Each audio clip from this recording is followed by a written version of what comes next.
Delhi police की special counter intelligence की unit ने नामुमकिन से लगने वाले काम को मुमकिन कर दिया।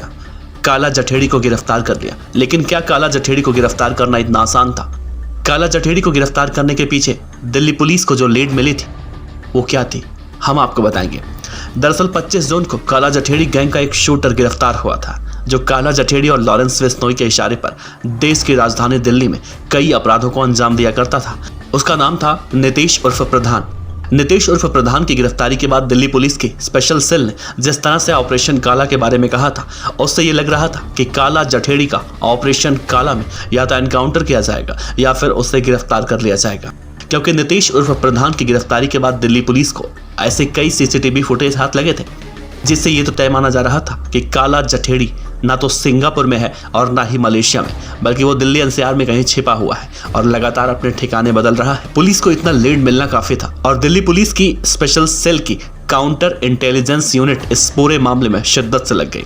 इतने दिनों में दिल्ली पुलिस ने 10,000 किलोमीटर का सफर तय किया काला जठेड़ी को खोजने के लिए। लेकिन काला जठेड़ी लगातार पुलिस को चकमा दे रहा था, लेकिन वो शायद भूल गया था कि जुर्म की दुनिया में अपराधियों की किस्मत हर बार साथ नहीं देती। 100 दिन सोनार का होता है तो एक दिन लोहार का भी होता है, और उसी कड़ी में सोनार का दिन खत्म हो चुका था और लोहार यानी कि दिल्ली पुलिस का दिन था, और काला जठेड़ी पुलिस के हत्थे चढ़ गया।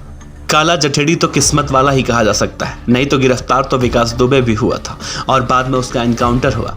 लेकिन दिल्ली पुलिस जिस शिद्दत से काला जठेड़ी को दिन रात खोज रही थी, उससे तो लग रहा था कि काला जठेड़ी का एनकाउंटर लगभग तय माना जा रहा था।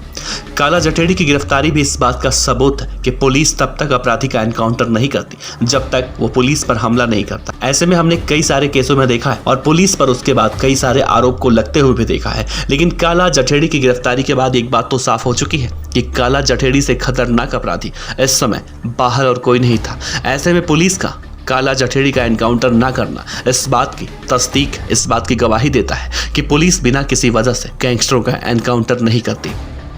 अगर अपराधी पुलिस से हथियार छीनकर भाग रहा होता या फिर पुलिस पर वो फायर कर रहा होता तो पुलिस एनकाउंटर पर मजबूर हो जाती। इस खबर पर आप अपनी राय जरूर रखिएगा।